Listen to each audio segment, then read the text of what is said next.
Hey, I just wanted to give you an update on the site and on these videos before I told you about my thoughts on the current state of cord cutting. I hung some sound deadening panels in here to help with the echo. That helped a lot, but I have a new microphone that's coming tomorrow that'll attach to the camera. It's more of a directional one designed to improve that issue, give you better sound. So sorry, last video with poor sound quality.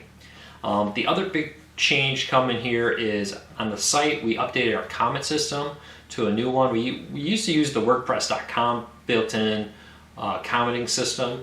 Now we're going with a new one that will allow you to sign in with different social media accounts, email accounts. You can create an account. It's super easy to comment now. Instead of through the WordPress system, now it's just better comments, easier to sign up, easier to vote things. You can vote comments up and down. You can reply better ones, and you can just more graphically pleasing see it.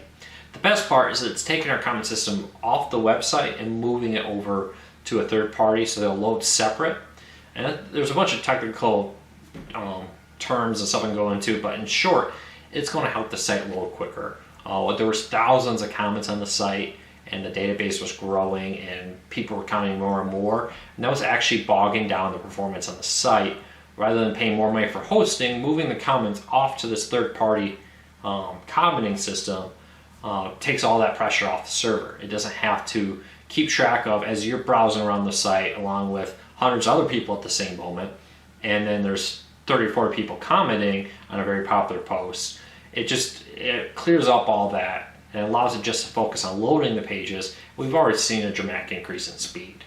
We've got a lot of plans coming up. Every few weeks you're probably going to notice something new coming. I got big plans, fingers crossed, that they all come together to help you and help the site become the best place to learn more about cord cutting and to help you get the most of your cord cutting experience. Well, I kind of wanted to talk about the state of cord cutting. I get asked a lot of questions like, hey, where's cord cutting going? How's it doing? What's your thoughts on what the best services out there? And it's kind of tough because I think we're just at the very beginning of what cord cutting is going to look like. It's kind of like saying back in the 90s, early 90s, what's the best dial-up service? Well, okay, there's dial-up, and there may be a better dial-up service than others, but that wasn't the best option for internet. People knew that coming up there'd be something better, and now we have it, and dial-up is something that's long gone. I kind of feel that's the same way we are now. Cord cutting is just getting started. I think we're just kind of still playing around with the idea of what cord cutting and online video streaming services should be, similar to how back in the late 80s, early 90s, we were just getting an idea of how the internet should be. What should we do with the internet?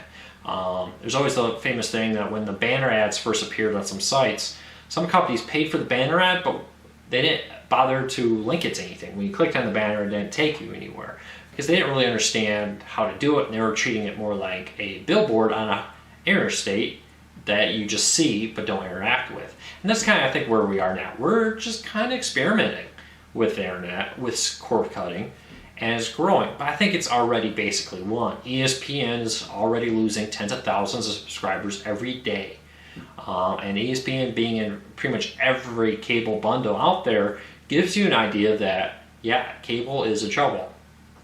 And it grows. And they'll try to argue, well, we're staying steady. We're staying steady. A couple services, yeah, other ones are losing, and the list goes back and forth. But I read recently that about 200,000 people every quarter in the United States enter the job market. And so it goes back to the idea, if you're not growing, you're actually losing, because the American population is growing every day.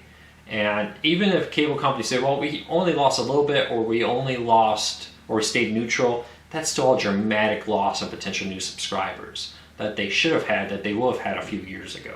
So cord cutting is doing great. One of the reasons I think it's really winning is something called the long tail. This is a term you may have heard Roku's CEO talk about in a recent interview. This idea that you got your most popular shows, you got your NFL football, your Survivors, Bachelors, all the big shows that everybody, or at least a lot of people, watch. And they got this long tail of shows and movies that not a lot of people watch and are probably not profitable for cable companies. If you think about G4, a popular cable channel, back in the day. While it had a great audience, their audience were really the wrong age for marketers. Advertisers on cable didn't want to mess with them, and they struggled a lot because of that. Now you look at video games, you got YouTube. Some of the most popular content on YouTube is video game related.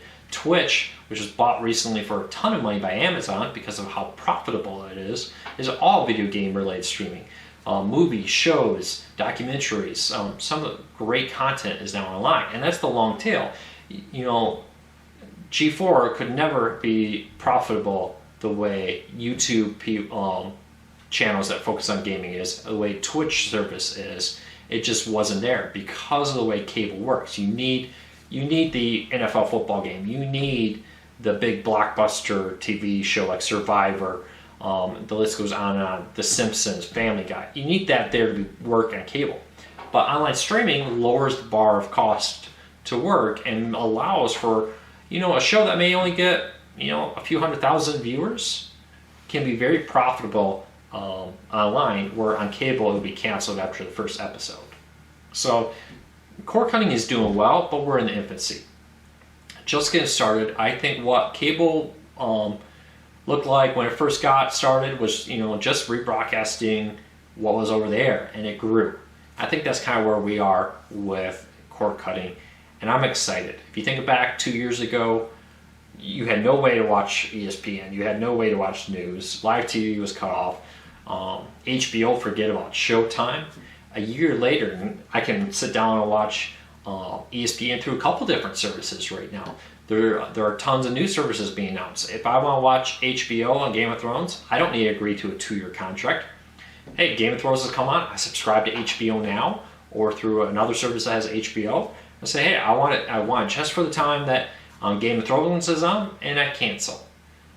If I love football, hey, I can subscribe to Sling TV, watch all the college football I want, and cancel PlayStation Vue if you have a Fire TV. The list goes on and on. So I really do think cord cutting is just at the beginning of where it's going. Hey, instead of an ad this week, I wanted to tell you about something I really kind of like, and it's a charity that helps children in hospitals. When children go into hospitals, often it's kind of a scary event, and one of the ways that a charity called Child's Play has helped that is by bringing video games and other toys and entertainment to children in hospitals. Many hospitals don't have funding to have Xboxes and PlayStations and Wiis and all that kind of stuff for children. And studies have shown that when children are comfortable, they recover quicker and things go better during surgeries and other major procedures. So Child's Play allows people to go out there and help, hospitals give toys, and not just video games, but physical toys, board games, cards, stuffed animals, all kinds of stuff they do that just helps children. This week, starting on Friday, is something called Mario Marathon. They play video games and they raise money. The more people donate, the longer they have to play, and they play continuously. I believe this is their 7th or 8th time doing this. I've been a big fan of it in the past, and it's really a great way and fun way to raise money for kids. MarioMarathon.com is where you can learn more. I'll link to it in the show notes at the bottom. And if you're interested in helping kids in hospitals, $5, whatever, it's great. If you love watching Mario video games, they'll play all of them. They've several years in a row, they've raised over $100,000 to help children in hospitals. So check that out. Mario Marathon starts this Friday. Check out their website for more details. All donations through Mario Marathon go straight to Child's Play. They don't touch any of it. It's just directly pumped right there. And it's a great way to help out.